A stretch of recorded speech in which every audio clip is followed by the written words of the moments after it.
Assalamualaikum warahmatullahi wabarakatuh. Halo guys, jadi kali ini kita akan bahas materi tentang turunan, di mana materi turunan ini merupakan materi pelajaran matematika yang ada di kelas 11 semester 2 lebih tepatnya.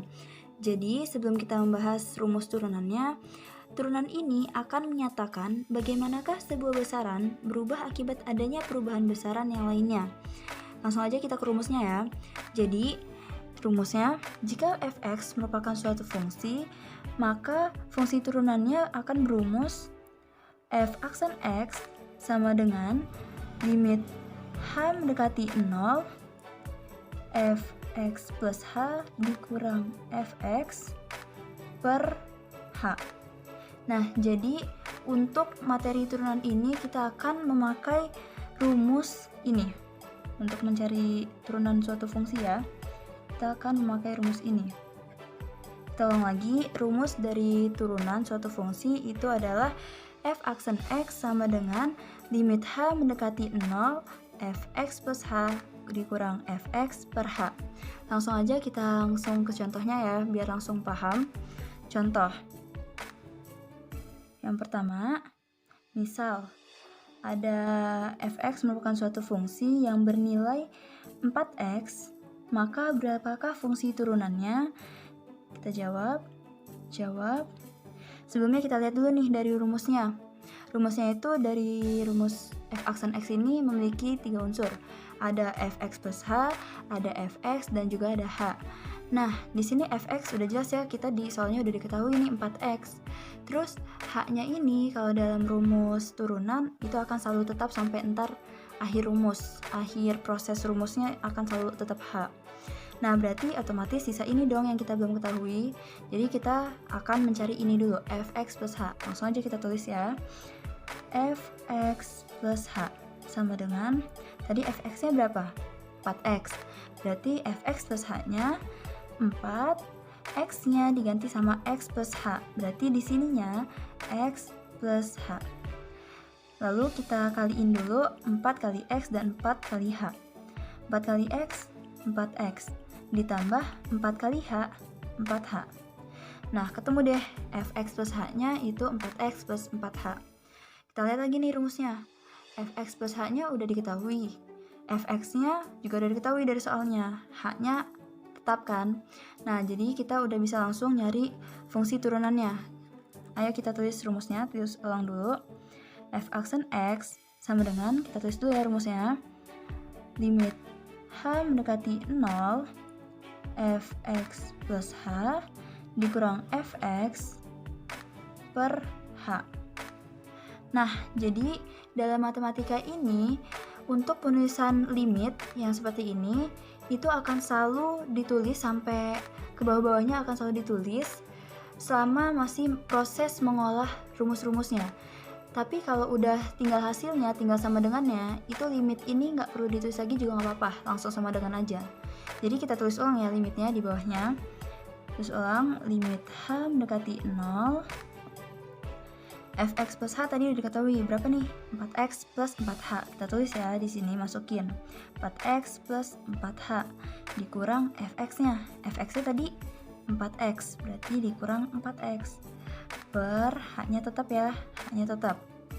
Nah, di sini ada yang bisa dicoret gak? 4x sama 4x, yang satu plus, yang satu min, berarti bisa dicoret dong. Habis ya, coret. Masih ada yang bisa dicoret? Nggak ada. Kita tulis ulang lagi limitnya. Limit h mendekati 0, sisanya apa nih? 4h per h. Kita tulis nih, 4h per h. Sama-sama h ya, berarti kita bisa nyoretnya. Dah, nggak bisa diolah lagi kan rumusnya, sisa ini doang, berarti hasilnya sama dengan 4. Berarti fungsi fx yang bernilai 4x memiliki fungsi turunan atau f aksen x-nya yang bernilai 4. Ketemu deh jawabannya. Nah, teman-teman, seperti yang kita ketahui ya, kita lihat nih, ini rumusnya kalau dilihat dari prosesnya agak panjang, lumayan panjang. Nah, kita tuh di turunan itu ada cara pendeknya atau cara cepatnya. Langsung aja aku kasihin ya cara cepatnya. Kita tulis dulu rumusnya. Rumus untuk cara cepat. Rumus cara cepat. Jadi, Untuk cara cepat ini, misalkan ada fx merupakan suatu fungsi yang bernilai ax pangkat n. Nah, maka berapakah fungsi turunan dari fungsi fx ini? Berarti f aksen x sama dengan, nih teman-teman, n ini sebagai pangkat ya, dan a ini sebagai koefisien di mana angka di depan variabel. Variabelnya itu x kan. Jadi rumus fungsi turunannya itu pangkat dikali koefisien atau n dikali a. Kita tulis dulu n kali a. X-nya kita tulis ulang x. Nah, pangkatnya ini yang n dikurang 1, berarti n kurang 1. Nah, ini aja sih rumusnya. Jadi, untuk mencari rumus fungsi turunan fx dari ax pangkat n adalah n kali a x pangkat n min 1. Nah, misal lagi nih, ada suatu fungsi fx yang bernilai x pangkat n. Maka berapakah fungsi turunannya? Langsung aja, tadi apa nih? Pangkat dikali koefisien. Ini nggak ada koefisiennya, berarti otomatis 1 ya teman-teman. Berarti n kali 1 n, akan tetap n. Nah, x-nya tetap ditulis ulang, tetap x. Lalu pangkatnya dikurang 1, berarti n kurang 1, kayak gini.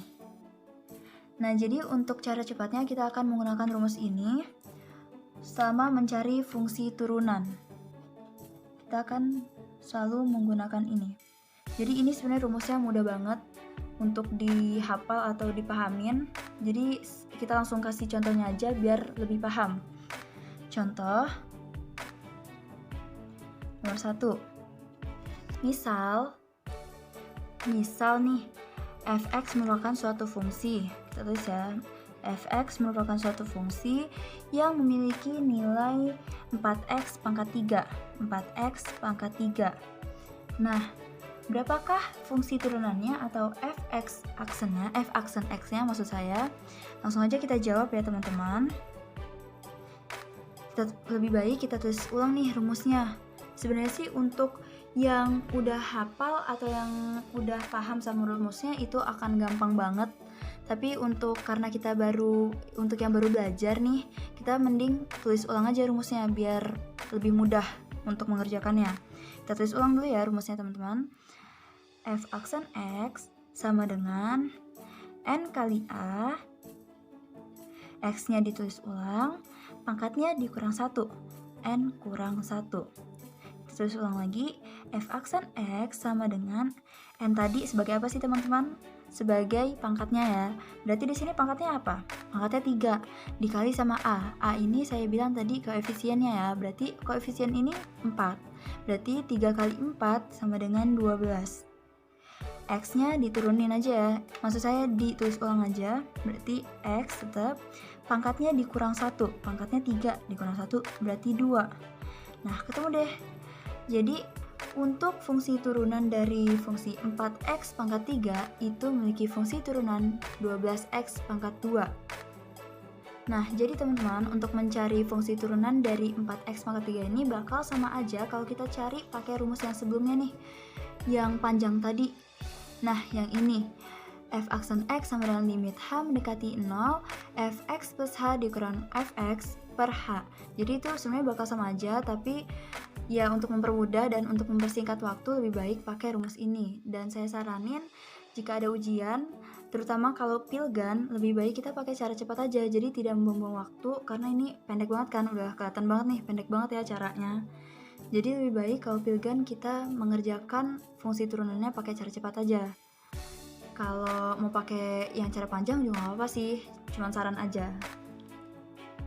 Nah, untuk rumus-rumus turunan yang dasarnya ini aja sih teman-teman. Cuman ada ini, ada rumus panjang, ada rumus cara cepatnya juga. Nah, di turunan juga ada rumus-rumus untuk mencari fungsi turunan dari fungsi pertambahan, pengurangan, perkalian, maupun pembagian. Nah, untuk membahas rumus itu kita akan bahasnya di video selanjutnya. Dan jangan lupa untuk subscribe channel ini untuk update terus video aku selanjutnya. Terima kasih. Assalamualaikum warahmatullahi wabarakatuh.